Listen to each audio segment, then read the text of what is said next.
ادب پیغمبر، پیغمبر کا ادب چاہیے۔ کیا مطلب؟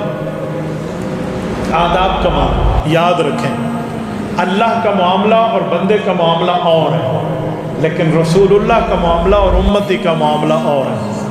اللہ اپنے نبی کی حساب میں بہت غیرت مند ہے۔ یہاں کسی قسم کی کوئی گستاخی، کوئی بے ادبی، کوئی خلاف ورزی، وہ اتنا بڑا جرم بن جائے گا جتنا بڑا رسول اللہ کا رتبہ ہے۔ اسی لیے کہتے ہیں با خدا دیوانہ باش، با محمد صلی اللہ علیہ وسلم ہوشیار، کہ اللہ کے معاملے میں مخلوق کچھ بھی کہہ دے نا، وہ بندے اور اللہ کے بارے میں ہوتے ہیں، وہ دعا میں کچھ بھی کہہ دے، لیکن رسالت مآب کے لیے کوئی ایک جملہ خلاف ورزی پہ آ گیا نا تو وہاں بخشش نہیں ہے۔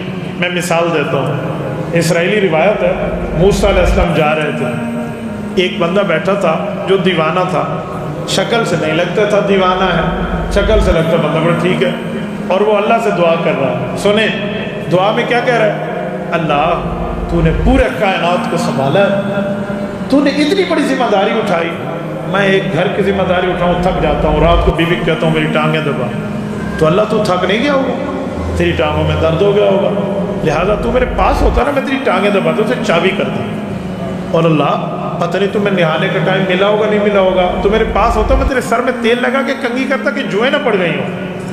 موسیٰ علیہ السلام گزرے اور یوں چونک گئے، اوے اللہ کے بندے جی کیا کہہ رہا ہے؟ انہوں نے کہا جی اپنے اللہ کی بات کر رہا ہوں کہ اللہ پاک تو ہماری خدمت کرتے ہم تیری کرتے۔ انہوں نے کہا اللہ پاک کے بارے میں یوں نہیں کہتے، اللہ ان چیزوں سے ماں برا ہے۔ اس نے کہا غلط ہو گیا؟ کہ جی غلط ہو گیا۔ انہوں نے کہا جی میں توبہ کرتا ہوں۔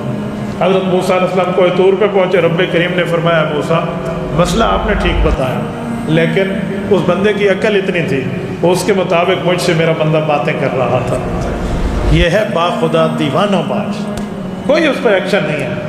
اللہ نہ کرے، اللہ نہ کرے، اللہ نہ کرے، زبان جل جائے کسی کی، ان میں سے ایک جملہ بھی رسالت مآب کے بالوں کے لیے وہ یوں کہہ دے، رسالت مآب علیہ السلام کی جوتی کے نیچے آنے والے تمغے کے ذرات کے لیے کہہ دے، اس کا ایمان زیرو۔ با خدا دیوانہ باش، با محمد صلی اللہ علیہ وسلم ہوشیار، یہاں پر یہ جملہ نہیں کہہ سکتے۔ سنیں پیغمبر کے لیے ادب اس حد تک رکھیں کہ جس حد تک حرف آخر، ورنہ ادب کے بغیر پھر ایمان ممکن نہیں ہے۔ الدین کلہ ادب، ان آداب میں یہ ادب شامل ہے کہ رسالت مآب کے سامنے اونچی بات نہ کرو۔ یا ایھا الذین آمنوا لا ترفعوا اصواتکم فوق صوت النبی، نبی کی آواز پر تمہاری آواز اونچی نہ ہو۔ دو صحابہ ہیں، حضرت قیس اور حضرت عمر، بائی برتھ بائی نیچر، پیدائشی ان کی آواز قدر بلند تھی، پیدائشی فطرتی طور پہ۔ کچھ بندے ہوتے ہیں لاؤڈلی بول لیتے ہیں، یہ ایسے بولتے تھے۔ حضرت عمر تو گھر میں بیٹھ گئے اس آیت سننے کے بعد کہ قرآن کہتے ہیں ان تحبط اعمالکم وانتم لا تشعرون، نیکیاں ضائع ہو جائیں گی، میں نہیں بولتا۔ حضرت قیس بھی گھر میں بیٹھ گئے، پیغام بھیجا یا رسول اللہ ہمارے مسئلے کو کوئی سلوشن دیں۔ حضور پاک نے ان دو کو بلوایا، فرمایا تم بے ادبی کی وجہ سے تو نہیں بولتے، تم تو پیدائش ایسے بولتے ہو، لہٰذا تمہیں اجازت ہے، تمہارے کوئی اعمال ضائع نہیں ہوں۔ بظاہر تو ایک چھوٹا سا مسئلہ ہے، لیکن ایمان اور کفر کا معیار یہاں ٹھہرا ہوا ہے۔ حضور اقدس صلی اللہ علیہ وآلہ وسلم کا ادب بڑا ضروری ہے، یاد رکھیں جس کے پاس ادب نہیں ہے اس کے پاس کچھ بھی نہیں ہے۔ آداب کا خیال ہونا چاہیے۔ پیغمبر علیہ السلام کے چلنے میں آگے کوئی نہ چلے، ہاں وہ چلے جو چوکیدار ہے، وہ چلے جو رہبر ہے، وہ چلے جس کا کام حضور پاک کی سواری کو پکڑ کے آگے جانا ہے، ورنہ عام بندہ نہیں جا سکتا۔